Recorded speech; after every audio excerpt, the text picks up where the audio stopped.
Well, this is a very interesting topic, isn't it? David Essel here talking about my 1 year of celibacy, and I'll tell you why I did it, how I did it, and what I got out of it. It's not the normal thing, but I have to tell you, as for 45 years as a counselor, a searcher, really, in the world of personal growth, I'm all faith minister, #1 best-selling author, all those kind of things that I carry around with me as my labels, right? But there was a year in the 1990s that I said, okay, I got to do something different here in relationships. Excuse me.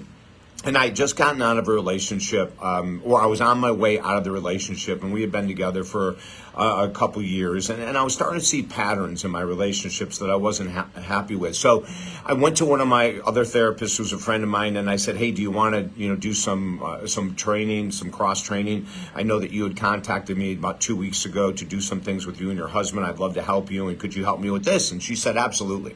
So we sat down and started looking at some of these patterns. I was actually codependent in intimate relationships in the 90s. And here I am, teaching people how to be independent in relationships, and yet I was codependent. So that was one thing that she exposed right away. And then as we got talking, I said to her, I've never thought about going a year without sex or anything like that, but I'm very disappointed that I couldn't see all of these kind of things that you and I are seeing now together. And I think I may want to take a year off. Her response was spot on. She said, "David, absolutely do it. That's your intuition.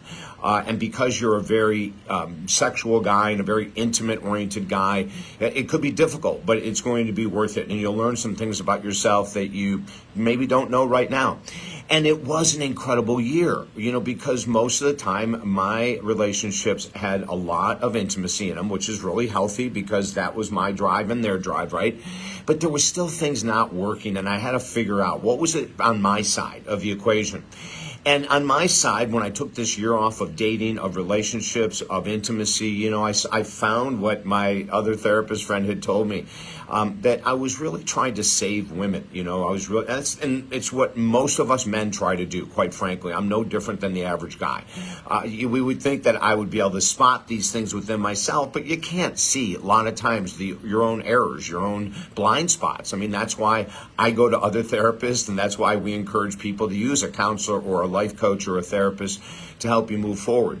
So during the year of celibacy, it was difficult. I won't say it wasn't easy at all. But I started to become more comfortable with myself after probably about the first 3 months. It took about 90 days where I was having cravings, of course, because I just had ended a relationship and we had intimacy quite a few times a week. I was used to it. It was a long time routine. And now all of a sudden there's nothing, right? It was cold turkey, complete cold turkey. Now, are there easier ways to do this? I'm sure there are. But I decided just to go for it.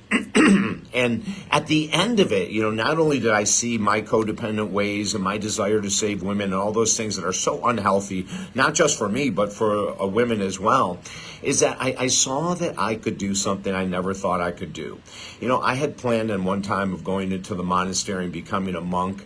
And after that year of celibacy, I said, oh my God, maybe I could do that. Because at first I said, how am I going to be celibate in a monastery? My God, I've been, very intimate for such a long time. And so that year gave me confidence, that I have self-control, that I can establish that self-control anytime I want.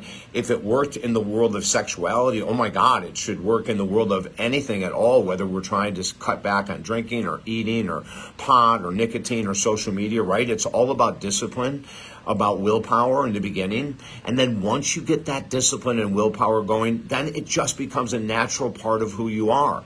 Now, at the end of that year, I will say that I was very excited to get back into the world of dating and to be intimate again. There's no doubt I was ready for it, but I wouldn't replace that for anything.